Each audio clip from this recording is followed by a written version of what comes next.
All right, we are back and we're going to actually be talking about faith today, but I'm really excited because Steve Lewis is with us and he's got an amazing story to share of how Think and Grow Rich was a part of his life and more importantly, his dad's life. So Steve, if you don't mind sharing that story, I think everybody, it has great inspiration, but more importantly, it has great proof that the book Think and Grow Rich really is a solid, viable business plan that you can put into action. So Steve, I'm going to pass the mic over to you. And I really, really am excited to hear about this. Okay. Thanks, Jodine. Yeah, I was just remembering that when I was a teenager back in the day, that my dad gave me the Think and Grow Rich book.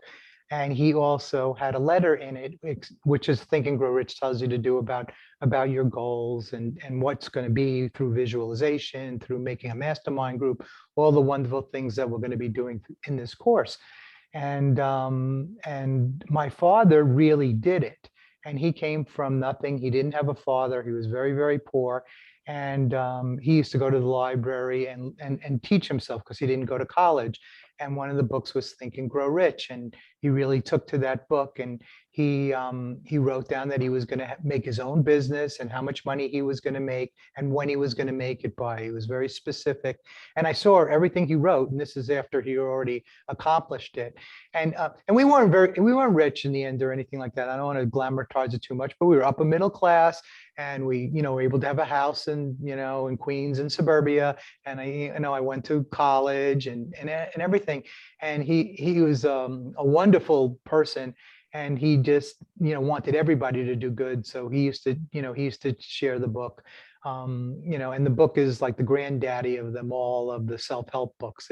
Even though people make other books, it just seems like the original is like the best one. So, and it's wonderful. More people are taking to it. But he, I think it's really great that's a success story that I could swear by. And when I get a little lost on my journey, I go back to the book too and try and remember, because you read it and then and then years go by and then you go, and then it's always good to reread it and rewrite your letter of your intention and put out your desire there and get back to the principles. And they'll work. They will work. Jodine knows they'll work. That's why we're all here. If we do them, everything is about doing it and being accountable when it comes to this. So that's why it's great. We have these Tuesdays to work with Jodine and be the mastermind group, which was one of the chapters in the book that you'll see. So the mastermind group is very powerful. So exactly. Do you mind sharing what business it was that he started? Yeah, it was a very unique business. It's not as much around today, but he made a bronze baby shoe business where the mothers, when the baby took their first steps, the mothers wanted to preserve the shoes that the baby took the first steps in. So you'd bronze it, and then you'd put a picture frame of the baby in it, and then it would get shipped to them. So in the beginning, he used to knock on doors, and he saw this was popular, but that wasn't very efficient way to sell a lot. So he needed a way to like replicate himself and do it. So the interesting marketing idea he came up with is to put a sample of the bronze baby shoe in each shoe store. And back then they used to have Stride Bright and Buster Brown. They don't have that anymore, but there was mom and pop stores. So I used to go around and do it. I would put the sample in there, and then I would tell them, for everyone who signs up that would be interested in the salesman to see it, we would give them $1 for every time somebody filled it out, whether they bought or not. So this created all these leads. So then I would go around to all the stores in a couple of weeks, collect the leads. And then me and my sister and my mother and my dad we would all call them and make appointments for the salesman, and they would go in. And because we were associated with the Buster Brown, they actually thought we were the Buster Brown or whatever, but they trusted it. So it wasn't like, who are these people? Because they shop in there. So that's the brilliant idea he came up with to get leads, which leads, everything's about leads and NFTs and selling anything. It's about the leads. That's one thing my father taught me: leads, leads, leads, warm leads, good leads. And then he took that, and we were doing that in New York. And then he went to Boston and all the other states and taught somebody to do the exact same thing he was doing. So he franchised it. And that's when, things, got even more money because he taught the system that he invented to other people to do. So that's replication, which is also a great lesson. So that's his, I'm so proud of him. I'm almost terrible when I think about him because he is as wonderful a person as I remember. Yeah, and I've learned a lot from him. He was my greatest teacher. But honestly, it all started with the Think and Grow Rich book. So it That makes is, me think of it. Yeah. yeah, that is phenomenal. And I mean, I'm just thinking, I'm like, you guys were the original internet, right? Like you physically walked in, placed, the paper on the counter and said, asked for the leads and then you collected them. More importantly, you went out and you gathered them all up. I mean, that was, pre-internet, now it's, drop your email and, but leads, that is so, so important. And I love the innovation, but I also love the fact that he realized that he could, duplicate himself and, by franchising that. And this is special to me because like for each of the girls, we had one doctor, he was so cool. Every time we had 3 that were born under him. But what he would do is he would take a porcelain shoe, baby shoe, and then put their date of birth on there. And then he put his name down at the bottom for the doctors. So, that to me, just your whole story resonates with me because I just thought that was amazing that, he took that little extra step of, just, immortalizing and really honoring that birth. And the shoes, I know my mom kept all of our baby shoes and, I even have my dad's baby shoes. I think the fact that the baby shoes are, they're kind of not as nostalgic as they used to be because there's so many shoes, back then you only had one white pair of shoes that, most kids wore until like their toe was sticking out. Right. That doesn't, right. That was a good business for those times. It was a very good business. It's just the way people thought then, but which is another lesson that everything doesn't always work in any time period. Times change and stuff like that. Business, I think it still exists in some form, but it wouldn't work now, which is another good lesson. And by the way, the porcelain was also my dad's company, and they did it in silver too. So they did bronze, porcelain, and silver. Yeah, so I used to be the poster boy on the letters that went out to collect the money, and you have a picture of me with my baby shoes on it and stuff. So that was. You have that? I mean, like I have it. Yeah. Oh, wow.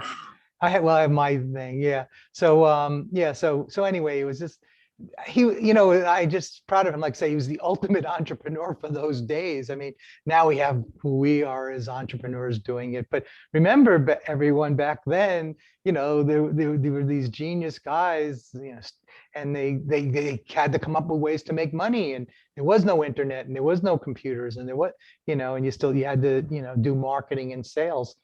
But through all of time, what you said is so important. That's what he said: leads, and warm leads, not just a lead. Because the fact that the lead came from the shoe store where the mother shopped made it a warm lead. Because now when you called, you go, oh, remember you left your name at the Buster Brown. Now they speak to you. If you just call them, they go, who are you? And just, so a warm lead is always your best lead. That was another lesson. So yeah, so that's interesting. Thanks for having me share that. Yeah, I love the fact that he, wrote the letter to you. I mean, to me, that is, precious in its own, statement. He wrote the letter to him. That's the book. Yeah. And he showed me it when he gave me the book. It was attached in the book. Yeah, it's a letter. It's a letter of intent of what you're going to do and by what date you're going to do it and how much you're going to make. It was supposed to be specific to all those things, which is in chapter 1 and 2, the desire and laying that out. But the fact that he shared that letter with you. Oh yeah. I mean, to me that, because a lot of times we write those things, but we're kind of scared to give them out or fearful of other people it's like, especially if you don't accomplish it. And I don't know at what age you got that, and had he already been successful? I guess maybe that's a question. Had he already been successful? Yeah, but not as successful as he became, because later he franchised it. But so everything was degrees. First that worked, and then like I said, the franchising got him to another level because he was able to replicate it. But doing the bronze baby shoe business, there was always food on our table and all this Right. stuff. But the funny thing is then we were a 2-bedroom house in Brooklyn. Me and my sister lived in one room, and the baby shoes were all over the house because you collect them and then they have to ship to the company. So here we are in this little apartment. Talk about garage and Steve Jobs and all. Well, back then in this apartment with baby shoes everywhere and just it was just hilarious, if you came to our house, but you do what you have to do. You know? Well, and here's the other side of that. Like you said, you became upper middle class, right? Had he not done that, think of the consequences. You could have been in that same little apartment, but worried about where the next meal is coming from. Like there's sacrifices that we do as entrepreneurs. And sometimes even though the garage or the basement or, the extra bedroom looks like, all commotion, at the same time, if it's bringing and using those leads and creating, an income, I think that's phenomenal. And I just love the fact that, do you have any idea what possessed him to look at the bronze baby shoe? Is there any history on that? Yeah, there is. And by the way, like exactly, you do what you have to do when you're an entrepreneur. And also he had to work the weekends because the salesman had to go on the weekends when everybody was home to do the selling. So sometimes he wasn't around for things that he sent, even though me and our family would be away somewhere else. So that's the kind of sacrifice. But you have to do what you have to do. But he, what was the last question you just said again? Why the bronze? Like, oh yeah. That's a good one. So my dad, so he's growing up and he's a teenage kid, and sent him to school to learn how to make leather belts and stuff, which he was totally not interested in. In those days, they used to try and shortcut you into some little work school so you'd have a trade, and but he didn't take to that. So he made his own things. So he would try selling storm windows. So a lot of people, they would try and sell all kinds of things to try and to make money, because you just had to figure it out. So storm windows, or you're selling vacuum cleaners. I don't think he sold that. I know he sold the storm windows, but the point is he sold all different things. Okay. And then, and each thing would, in these days, and then you knocked on the door to do it. And people actually answered the door in those days. And well, and I was going to say, just to clarify, because I know there's, wide range of people that might be listening to this.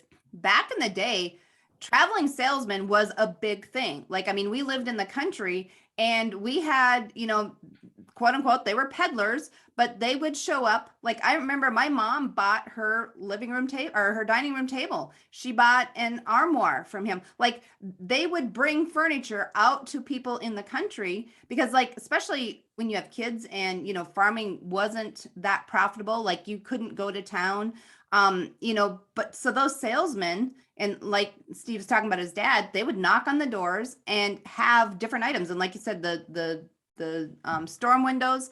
But back in the day, that truly was a viable thing, and you weren't scared of them either. Like now, somebody, a stranger knocks on your door, more than likely you're not even going to open it. But back in that day, they came around regularly. So I just wanted to note that for everybody that's listening to this. They used to do that, right? And they said, do you want to get your house painted? They actually, just as a joke, I remember because they made the movies with Danny DeVito and Arnold Schwarzenegger, Tin something was called. But there was these the salesman that would make up stuff. They'd go, your house, we're going to put you in Look magazine, and then, and they would tell the wife that your house is so beautiful. All we have to do is change this around, and they'd have all these, things they would say, con men kind of things. But my father used to tell me those stories, but he didn't do any of that. He was knocking on the door and selling legitimate things. So you sell these things, but then, and which is the toughest job in the world, going door to door. So then he did so we tried all different things, but when he did the bronze baby shoes, he saw that the wife, it had sentimental value to it, and that was selling more than anything, because the mothers really wanted that. And when the mothers wanted that, they just told their husbands they're doing this. And so that, he started to see that had an attachment value more than the other things. So once he saw that, and, and they're going around knocking on the door, and he's selling more of that than anything. But then he said, but this knocking on the door thing is not the way to, now he found a product. The best way, the way it became the real winner is when he put it in the shoe stores, in all the mom and pop shoe stores, and the Buster Browns, and there was a couple of them like that. Like, again, the idea wouldn't work today. There are no Buster Brown shoe stores. There's no mom and pops. Everything is franchised. So then if he would have went in there, the franchisee would have had to make a big deal. He would have had to improve it. That, in those days, the mom and pop was always looking for extra ways to make money, and they made their own decisions. So the extra $20 a week that you gave them a cash and they put in their pocket, they loved it. So that's what made that work. It was all little folksy kind of world. Yeah, so but still the principle of how do you market and sell is always the same and stuff. And we're just in a totally different era. Yeah. Right. Well, and I think, the three things that sell the most is health, wealth, and happiness. And, you noted that the wife had that emotional attachment and that Right. happiness, keeping those memories strong, is a very, very strong contingent for success. Yeah. And, I love the fact that your dad recognized that, there was that joy of preserving that and being able to, and I think back then, preservation was more nostalgic. Now we're so disposable that, that people don't take the time to, I even look at all the things that I've saved for my kids, their first dress and, all these different things.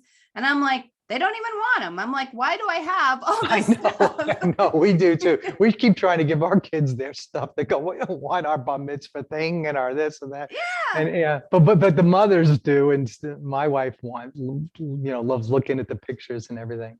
By the way, about the sentimental, the name of the company, this is the name that they came up for the company, was called the Sentimental Company, the Sentimental Company, a metal play on words. So I thought that was a very clever name, Sentimental, because it's bronze is the metal, Right. So. And eventually you went into like publications too, right? Like, I remember seeing them in magazines. But he didn't do that one. There were other people who sold it different ways. But he's the one who came up with the way that I explained that. Right. So there were other people selling it, and my father sold way more than anybody of those things. And then the company who actually did the manufacturing said, how come we used to always have Omaha steaks and all these contest things, and they said, how come you do this? And had so much more than anybody. And then he had the system, and he said, well, let's make a deal. I'm not going to, and then I can go to the other states and do it, so that's how he wound up franchising it. But there are always other people that do everything. There's always competition. So yeah, some used to do mail order, a magazine and everything. And then the mail order ones were cheaper than the ones that my father was selling. It's the same product. But there again, it didn't matter. It's the sentimental thing. The mother didn't know that the other thing. You say, how can you do it? You're charging double. But you had to charge more because you had a salesman go in the house and they had to make a commission and everything. But the funny thing, it didn't wind up mattering. People still bought it and stuff. And another funny thing is how innovative he was back in the day. Then we have NFTs and things like that. So for payments, some people made payments. We used to take plaid stamps as payments and stuff, and green stamps. And so we'd give, if they had a book, we'd give them $2 towards their thing. So also in our house were all these plaid stamp books and all these green thing books. And we were the only ones. We bought a color TV. We had the first color TV, and we bought it with plaid stamps. Nobody, so everybody in their whole life, they might have saved up 2 plaid stamp books in their whole life.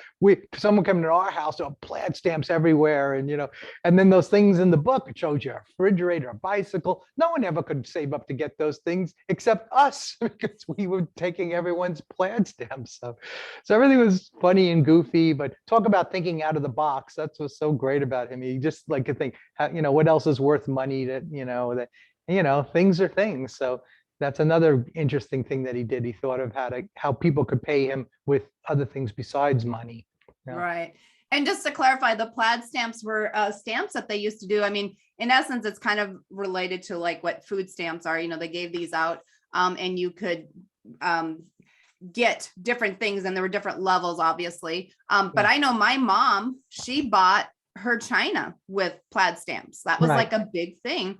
Yeah. And I actually got, you know, it's real, you know, silver etching china. I mean, there were nice things that you could get with it.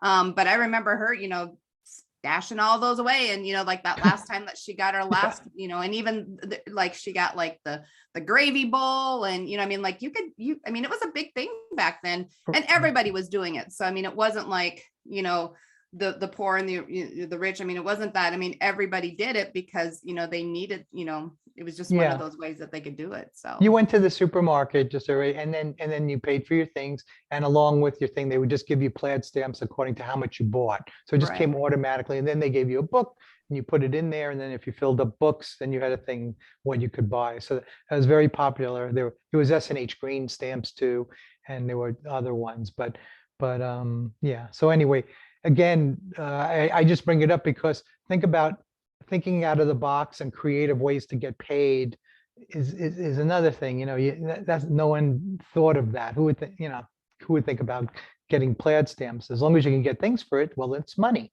you know. Well, you know, just even on that part of it here in North Dakota, you know, when the cars came out, you know, people wanted to buy cars, and, you know, there were dealerships, and some of the dealerships, what they did is, if, you know, and even farm equipment too is another one that did it. But what they did is if people didn't have enough money, they would say, well, you know, you could give me some of your mineral acres. And it's pretty interesting because some of those older car dealership families, you know, have a lot of cash flow going right now that the oil boom picked up. And but I thought that was interesting.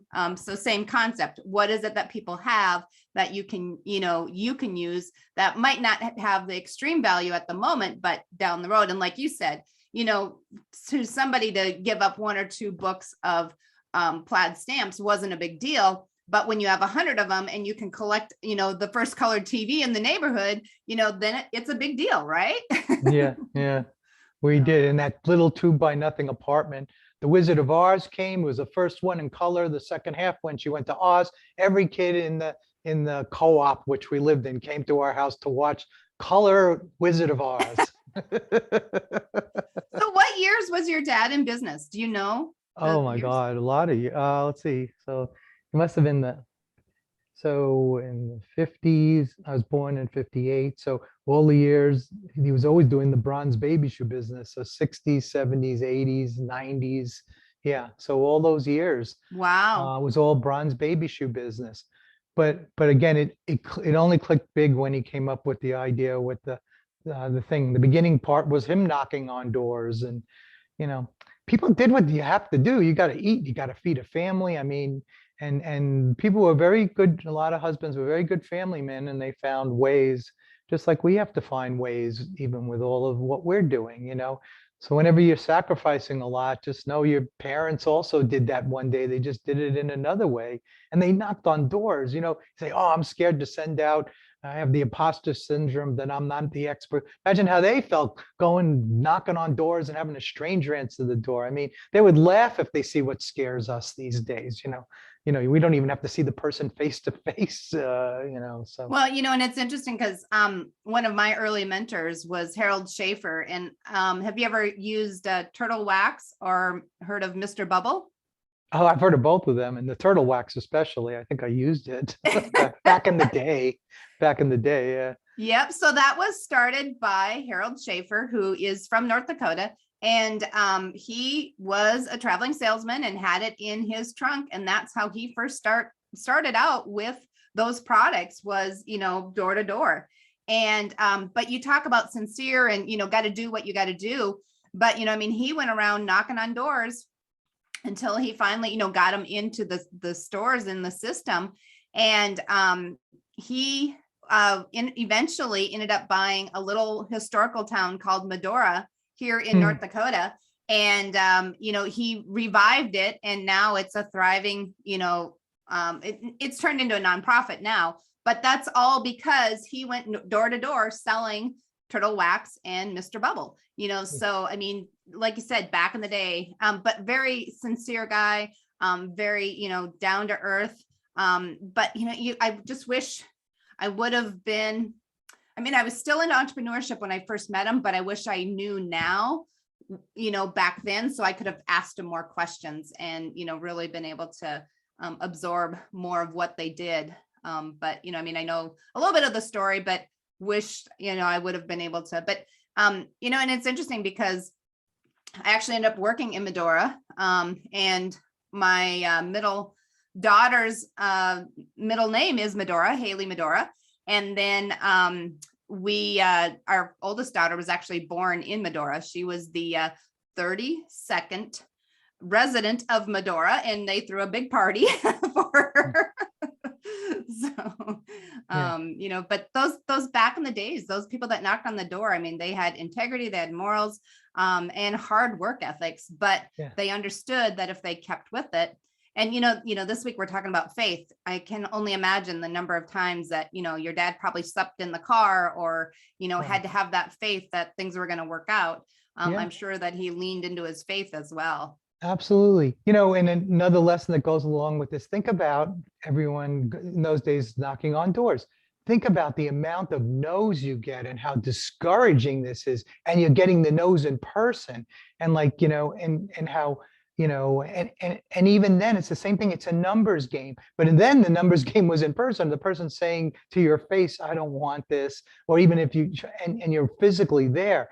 And, so another important lesson that he taught me is it doesn't matter the no's. Right. You next, just next. And it doesn't matter what they said. It doesn't matter anything. Just do the next one. And he also taught me always do the next right thing, because he was a beautiful person. He wasn't the slick salesman, blah, blah, blah. Maybe those guys would have even made more money, but he didn't care about that. He was so honest. And he said, I just always do the next right thing. If the person deserved their money back, he'd give them their money back. He goes, that's who he was, and that's who he believed. And other people did better and they were Joe Slick or anything, but I wouldn't trade him for my dad in the world. And, for young people, that listen, I can't emphasize enough about just letting the no's go, because my dad taught me, when I was in college, I wanted to get a summer job. So he said, so here's how you do it. Back then you sent out your resumes. He said, send out a ton of resumes, and it doesn't matter if you get no's, you only need one yes. So I just did all these letters, maybe 100 of them. In those days, you type them, then you replicate them and you send them out. I sent it to, Xerox, IBM, and then, all these no, they all come back no. And then one was yes, and it was IBM, just one out of the 100. And it was exactly how he said. So it doesn't matter all those no's. And I wound up being a summer hire there. And then I worked for IBM the first 5 years after I graduated, and they're a wonderful company. And then I did other things. But the thing about, and it's the same thing with everything you do, you just do the right thing. And also just keep going and forget about the no's. I find so many young people get so discouraged when they're turned down, or they tell me they posted their resume on the internet things. I said, well, where'd you put it? I put it in 3 places. I go, 3 places? You should have it in 100 places. I go, or I did this and I got 3 no's, so I stopped doing it. I go, 3 no's? I go, what does it matter? You're never going to get anywhere with that. He goes, but it hurts when they say no. I just think it was funny, that generation of my parents, they were harder, they were tougher somehow and stuff. Now, I'd like to see the younger people be even tougher and just go, I'm going forward. My idea's right. I'm going forward. And, I'm not hurting anybody. I can handle a no. No's disappear. It doesn't matter. You're the only one thinking about the no. Exactly. Well, and I think nowadays everybody has that one feeling, and then they get so, distraught when that one feeling gets hurt.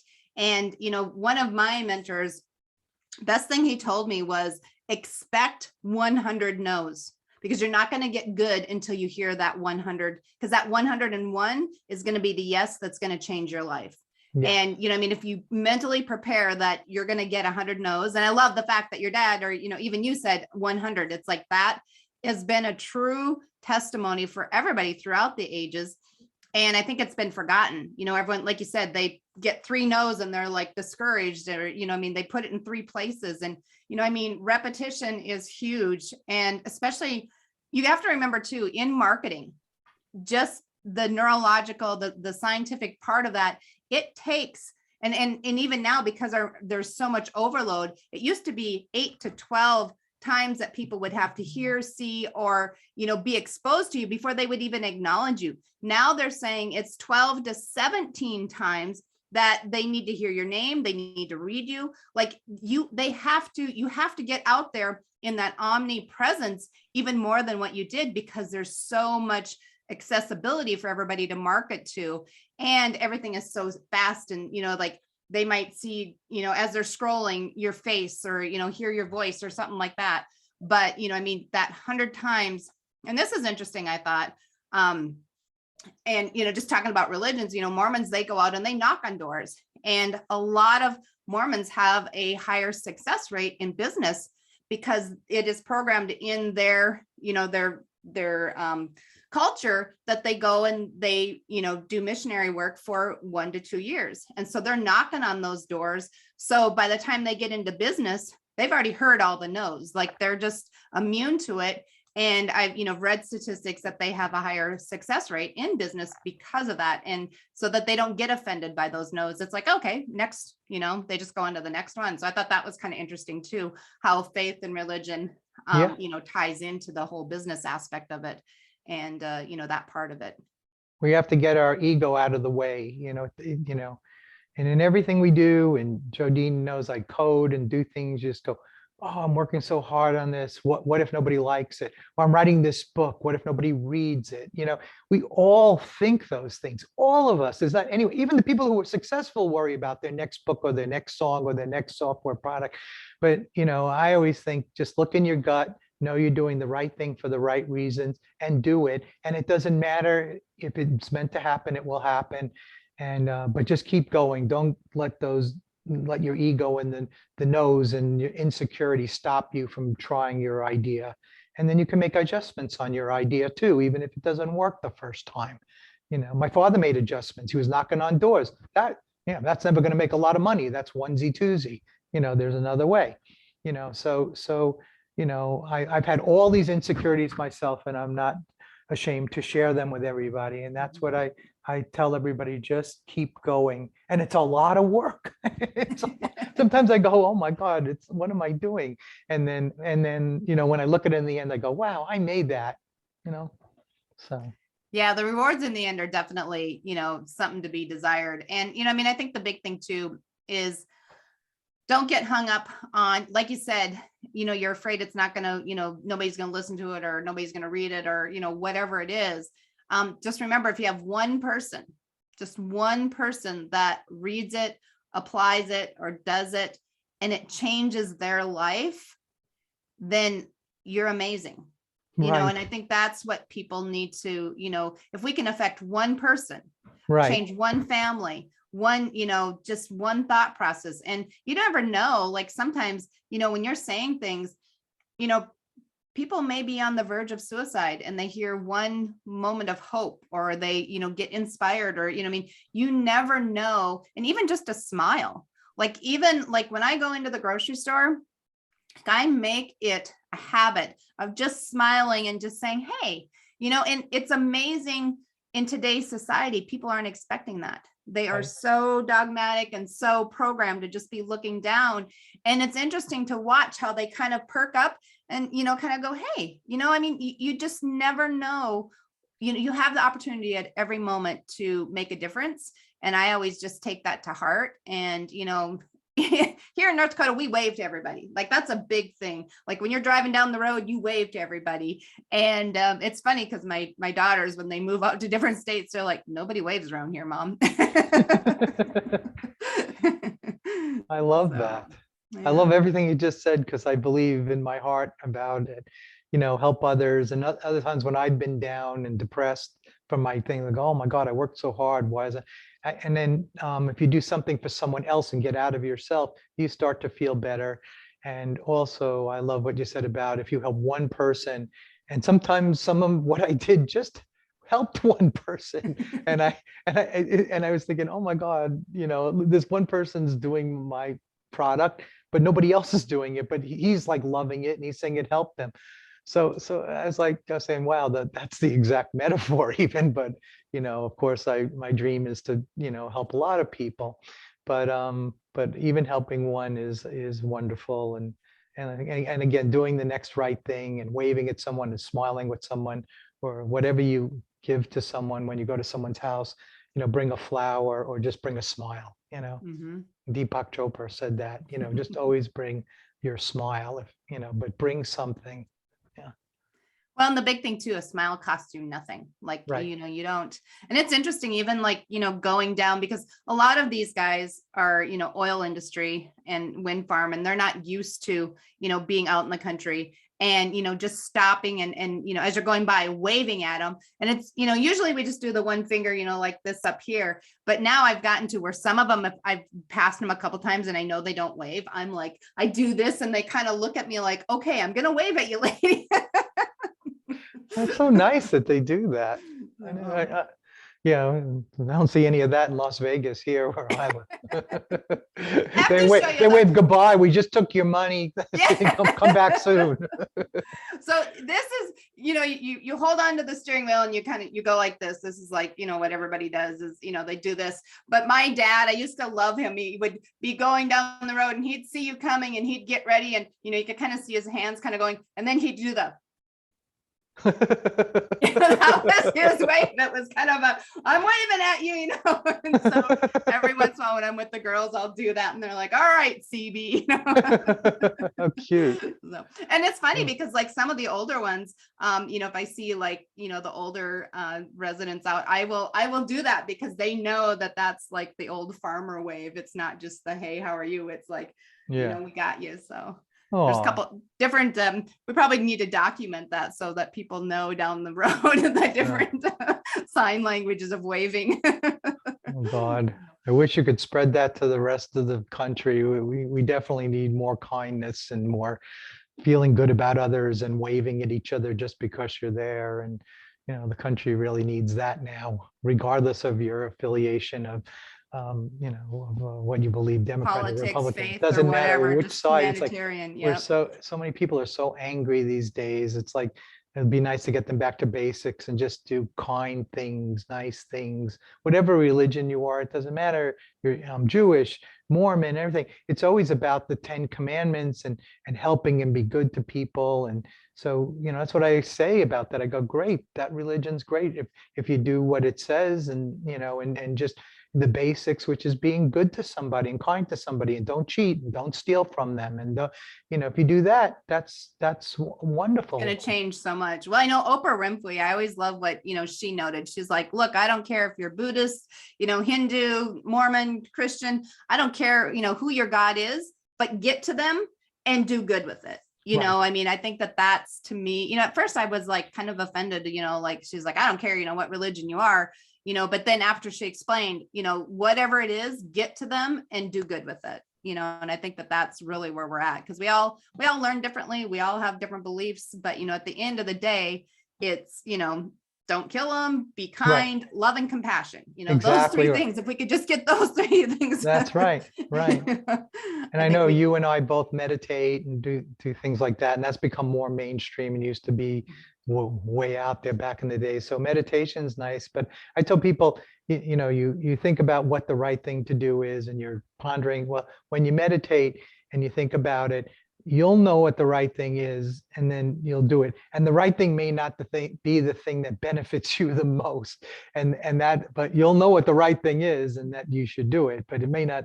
bring you the most money or the most thing, but might do it for someone else. But the right thing is still the right thing, no matter what story you want to tell yourself. So that's what I do when I meditate on a question or something. So the right answer is always right there. Try and do win-wins and help as many people. That's why I'm here with Joe Dean, because we met in some spiritual groups, and like attracts like, and we all want to help each other. So, and this is all part of it. Well, Steve, we always kind of joke because I manifested him Yeah, right. I into wouldn't even be here. Clubhouse.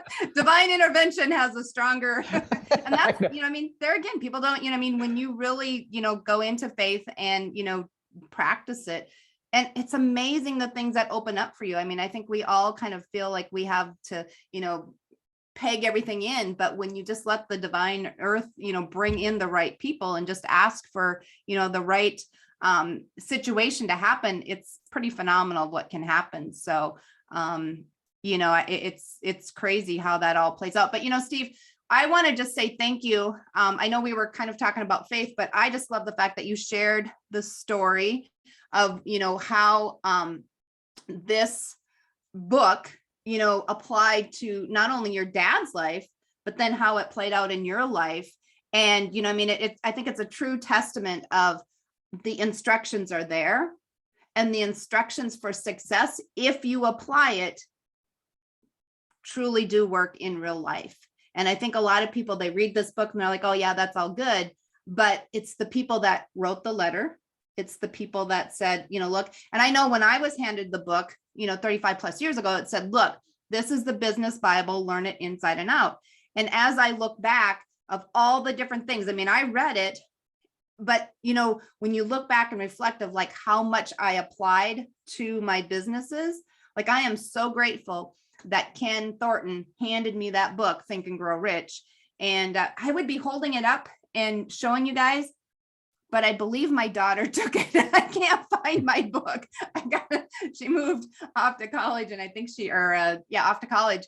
And I think she grabbed it. So the last time she was home. So I just ordered a new one. So I have been through so many Think and Grow Rich books. Here's what I do though. I just want to share this real a little secret that I do. I will buy used books of Think and Grow Rich because I love to see where the ear tags are. I love to see the little notes. And, sometimes if it's, I don't like to have them in perfect condition because I love to see what other people have, how they've used that book. And, a lot of times even, people are cleaning out houses and they'll, their parents or maybe their grandparents had it. And, they don't even know what this book is, but it tells so many stories in there. It's been phenomenal. So that's one of the little things I always do. I'm a big Amazon and eBay used book buyer. Oh, that's cool. That's really cool. Yeah. By the way, on your topics, just one last thought came to me is that you reading the book, you could write the letter. No matter what you're doing, you have to take action or to make any of these things happen. You could watch The Secret. You could do all these things. And then, people used to watch and wish and wish. It's not, the genie's not coming. You have to take action, and taking action, there'll be mistakes and it's going to hurt and all this stuff. But that's where you have to push through. Everything is about taking action. What you wrote down in Think and Grow Rich, you have to do those things. And and four of them may not work, but one will work, and that will be the one. And then you go, oh my God, I did it, and it did happen. But it's because you did it. You have to do things. You have to be accountable too. So those are just my own personal things, and that's what's great about this. We all keep each other accountable, which is huge. Mm-hmm. Yeah. Well, I love the fact that you shared this story with, how your dad applied it. And, that to me is just priceless, because I think a lot of times we hear, in The Secret, all these, big time people, and, even, your dad, he did an amazing job. And like you said, we weren't in, the castles and, the mansions, but we were upper middle class and had a good life. And, to me, that he is more of a businessman than, some of those notoriety ones, because, he was steadfast. Right. He was steadfast at doing it. And like you said, he was always looking at the next, thing. Okay, I'm knocking on doors. I need to, what can I do to improve myself? Okay, I'm going to get into the store, into the shoe stores. Okay, now that's working, but what's the next step? Let's go and franchise this. Like that progression to me is so much more valuable than, any of those other tactics that are out there, because he was always looking for the next best thing. But the big thing is he built on the success. Like you said, he saw that there was success knocking on the doors. Then he's like, okay, how can I improve this? Let's go into the stores. Okay, I got my kids, I got my wife, Right. you guys are going to make the sales calls, and That's I'm sure what we did. eventually you got the sales, then Yeah. he was able to hire. But, you use what you got. And that, I think, nowadays, everybody thinks that, okay, I'm going to start a business. I should be a multimillionaire by, in 3 months. Right. Right. And I mean, don't get me wrong. There are those fluke things that can happen, but 99% of them don't happen that way. And, building on those little successes. And I think that has kind of been, and unfortunately the secret, and, John Assaraf has talked about this. He was in the movie. The producers portrayed it that it's just, Right. And it doesn't happen that way, and I know even Tony Robbins, his big thing is massive action, take massive action, right? Well, who is, Jim Rohn was his mentor. Jim Rohn, regurgitated and lived out Think and Grow Rich. So when you take it all back, you go back to this book of Think and Grow Rich. This is the base, this is the foundation. And that's why I stick with, Think and Grow Rich, because it's all there for us. So Yes. thank you so much, Steve, for sharing. Any last words before we end this recording that you want to note to everybody in regards to your I just dad? wanted to say my father's name, Cy Lewis, was his name. He's a wonderful person, just a good person. And some people used to call him C.Y. Lewis because those names were like Cyril back then and stuff. So he changed it to Cy. And like you said, we were in this little apartment and we ran the shoes everywhere and jumping over shoes to get to our bedrooms, me and my sister, and all this stuff. And then, as things progressed, just like you said, we got to suburbia with the white picket fence house, a ranch house, and just, and we were there. And then I went to a state school and, and like you said, I'm so happy. I didn't want to tell a big glorified story and then we were millions and flying around the world. We weren't. We were just a really happy family, upper middle class, and from a really cool dad guy who just figured out how to provide for his family, and that's what that story was. Well, I love that story. And thank you so much for sharing. And I love the fact that story comes out of the base of Think and Grow Rich.